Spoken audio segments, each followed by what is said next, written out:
Vous êtes manager d'une équipe ou même vous faites partie de la direction d'une entreprise et à certains moments, vous avez l'impression de ne pas avoir une posture suffisamment confiante. Vous vous posez des questions, vous vous demandez même si vous êtes légitime à ce poste. Alors dites-vous bien une chose, c'est que vous n'êtes pas toute seule.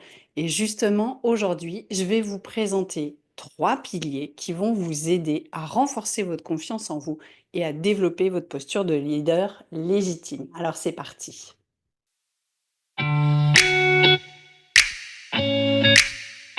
Bonjour à toutes, je suis ravie de vous retrouver sur ma chaîne YouTube. Je suis Valérie Richard, votre coach en leadership, pour vous aider à développer une posture sereine et confiante. Alors pourquoi le manque de confiance freine votre leadership? Eh bien tout simplement parce que si vous-même vous avez du mal à croire en vous, vous ne pourrez pas inspirer confiance aux personnes de votre équipe.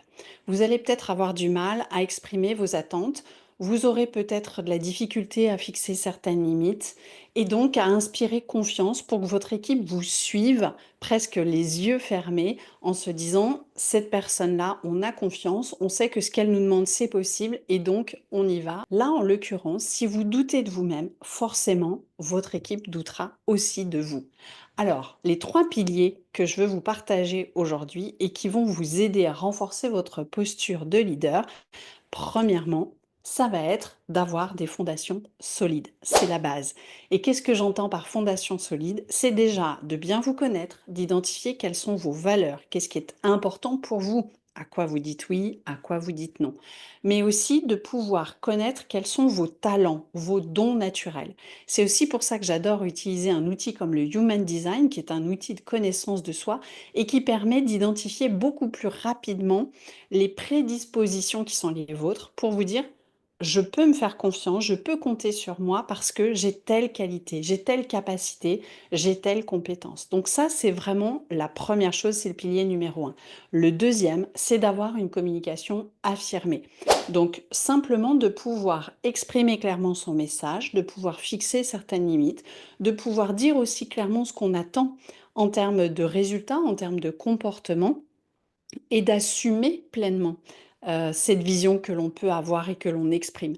Là, l'idée, c'est de pouvoir s'exprimer sans avoir trop de doutes. Alors des doutes, on peut toujours en avoir, mais simplement de se dire: «Je suis légitime à faire cette demande-là à une personne de mon équipe et finalement, je n'ai plus peur d'aller au-devant des autres».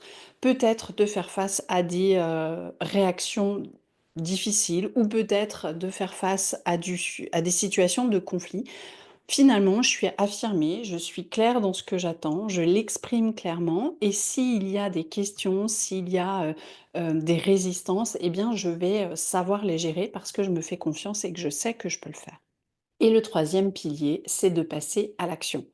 Pour avoir confiance en soi, il faut tester, il faut essayer, il faut passer à l'action, même quand on a peur, même quand c'est difficile. Parce qu'à chaque fois qu'on va faire une action et qu'on va avancer, on va avoir une forme de satisfaction en se disant: «J'y suis arrivé». Et au fur et à mesure qu'on obtient ces petites victoires, eh bien, ça renforce la confiance en soi pour pouvoir passer à l'étape d'après et continuer à agir, à communiquer, à avoir de bonnes relations avec son équipe. Donc, au plus vous allez passer à l'action, au plus vous allez essayer des choses, tester, au moins vous aurez peur d'échouer, au plus vous vous sentirez confiante et légitime, et donc c'est un cercle vertueux. Donc ça, le passage à l'action est vraiment important comme pilier pour vous permettre de développer la bonne posture. Alors maintenant que je vous ai partagé les trois piliers, pour terminer, ce que je vous propose, c'est un petit exercice pratique. Je vais vous inviter à vous asseoir tranquillement dans une chaise, à vous poser, vous pouvez fermer les yeux si vous le voulez, et d'imaginer une personne qui a cette posture de leader confiante que vous aimeriez avoir. Ça peut être une personne que vous connaissez, ça peut être un manager que vous avez déjà eu, ça peut être une personne publique ou même une personne de fiction, d'un film ou d'un dessin animé, peu importe. L'idée, c'est d'imaginer cette personne, de la visualiser et de vous dire: qu'est-ce qui fait dans son attitude que cette personne a l'air confiante? Qu'est-ce qui fait que cette personne a la posture de leader affirmé que j'aimerais avoir? Et c'est ensuite de pouvoir vous visualiser en train d'avoir la même posture. Ce système de visualisation, il est vraiment important parce qu'on est en train d'envoyer des images à notre cerveau qui lui montrent que c'est possible. Et votre cerveau ne sait pas faire la différence entre une image qu'il a vraiment vécue et une image qui est construite par l'imagination. Donc, c'est l'avantage, c'est qu'en faisant cette séance de visualisation, vous allez pouvoir hacker votre cerveau pour lui dire, je sais le faire, c'est possible. Et donc, ce sera beaucoup plus simple de le mettre en pratique.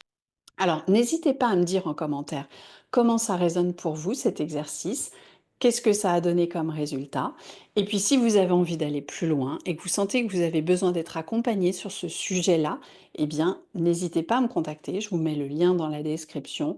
On prend 30 minutes ensemble, on échange sur vos objectifs et j'aurai une solution pour vous à vous proposer. Sur ce, je vous souhaite une très belle journée et je vous dis à très vite. Bye.